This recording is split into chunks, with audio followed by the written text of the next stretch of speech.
بسم اللہ الرحمن الرحیم۔ السلام علیکم ڈیئر اسٹوڈنٹس، میں ہوں کاشف تنویر اور ڈیٹ میڈیا یوٹیوب چینل پر ہم آپ کو خوش آمدید کہتے ہیں۔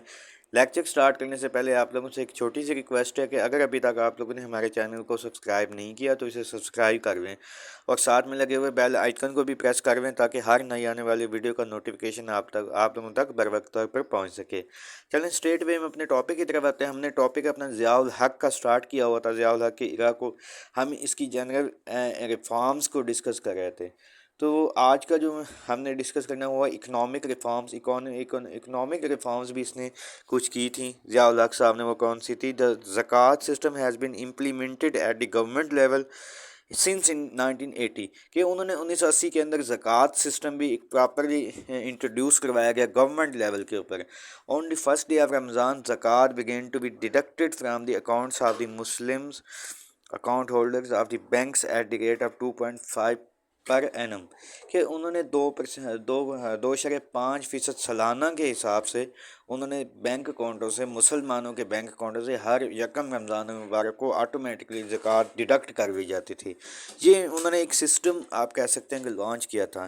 Interest free banking system was launched, کہ سود کے بغیر سودی نظام کے انہوں نے بینکوں کو لانچ کیا، بینکوں کے اندر سسٹم، اکاؤنٹس کھولے گئے، پروفٹ لاس بیس کے اوپر اکاؤنٹ کھولے گئے کہ اگر کوئی بندہ بینک کے ساتھ کاروبار یا بزنس کرنا چاہتا ہے تو وہ اپنے پروفٹ لاس بیس کے اوپر اکاؤنٹ کھلوا سکتا ہے، کہ پروفٹ ہوگا تو اسے فائدہ دیا جائے گا، لاس ہوگا تو اسے بھی لاس کا سامنا کرنا پڑے گا۔ آگے ہے social reforms. During his era 1977 to 1988 general Muhammad Zia Ul-Haq took several steps to establish an Islamic society in Pakistan.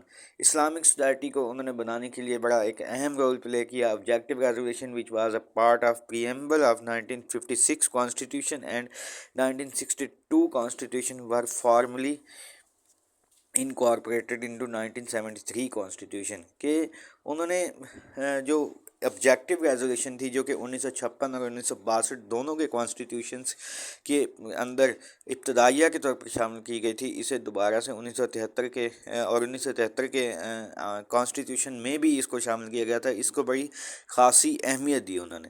اس کے علاوہ Sharia courts were establish in the country, کہ شرعی کورٹس بنائے گئے جو کہ شرعی حدود کے مطابق فیصلے کیے جاتے تھے۔ ان کے اندر عموماً انہوں نے ججز جو تھے علماء اکرام کو یعنی کہ اپوائنٹ کیا تھا۔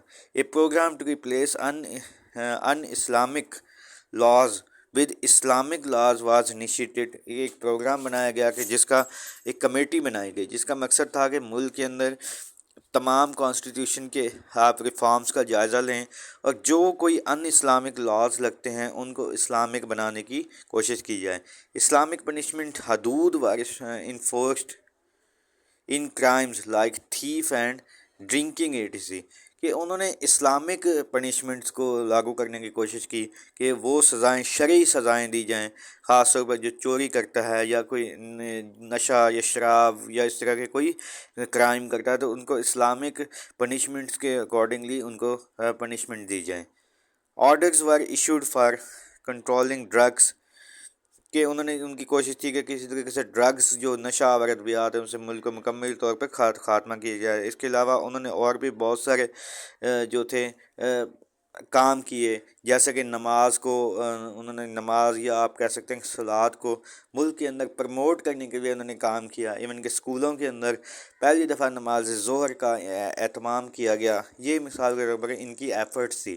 انہوں نے حتی الامکان ڈے اسٹوڈنٹس آپ یہ کہہ سکتے ہیں کہ کوشش یہ ضرور کی تھی کہ کسی طریقے سے ملک کے اندر اسلامک انوائرمنٹ کو فروغ دیا جا سکے۔ اس طریقے سے انہوں نے کانسٹیٹیوشنل ریفارمز بھی کچھ کی، تو جو خاص طور پر ہم نے دیکھا تھا کہ 8th 9th and 10th 3 amendments انہوں نے اپنے دور کے اندر کی تھی۔ ہم دیکھتے ہیں کہ 8th امینڈمنٹ کیا تھی، 9th اینڈ 10th امینڈمنٹ کیا تھی۔ 8th امینڈمنٹ کی بات کی ہے، under the 8th amendment the next President will be elected by an electoral body consisting of both houses of parliament and the 4 provincial assemblies، کہ جو بھی نیا آنے والا صدر ہوگا وہ چاروں صوبائی اسمبلیاں اور دونوں پارلیمنٹ کے دونوں ہاؤسز یعنی کہ نیشنل اسمبلی اور سینٹ اسے مشترکہ طور پر منتخب کریں گے۔ یہ اس امینڈمنٹ کا مقصد تھا۔ After the amendment the president gained extraordinary power and status of prime minister becomes secondary, کہ اس کے اندر صدر پاکستان کو آپ کہہ سکتے ہیں کہ تمام آل ان آل، یا آپ کہہ سکتے ہیں کہ he had gain extra ordinary powers, کہ اس کو ایکسٹرا آرڈنری پاورس دے دی گئی تھی. اس کے پاس ایون کے آئین کے اندر ایک آرٹیکل ایڈ کیا گیا 58(2) بھی، جس کے مطابق صدر پاکستان جب بھی چاہتا وہ اسمبلی کو ڈیزالو کر سکتا تھا، وزیر اعظم اور اس کی کیبنٹ کو ڈسمس کر سکتا تھا، یہ اس کے پاس پاور تھی.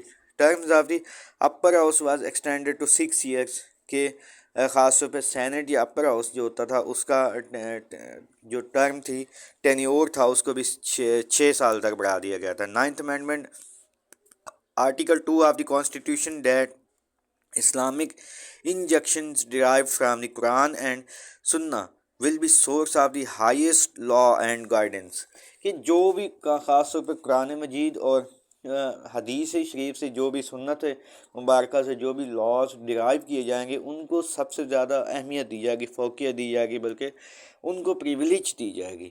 10th امینڈمنٹ کی بات کی جائے تو 10th amendment was sets a minimum of 130 working days for the national assembly and the senate, کہ انہوں نے سال کے اندر اس بات کو مطلب ڈیفائن کر دیا کہ سال کے اندر جو ہوتی نیشنل اسمبلی اور سینٹ کے ورکنگ ڈیز کی مدت ہوگی وہ 130 دن ہوگی، کم از کم ایک سال کے اندر 130 دن تک ورک کریں گے. آج کا لیکچر ہم یہیں پہ اینڈ کرتے ہیں. Do write your question in comment box, hit the like and subscribe button if you haven't yet. مجھے اپنی دعا میں یاد رکھیے گا. اسٹے ٹیونڈ اینڈ اللہ حافظ.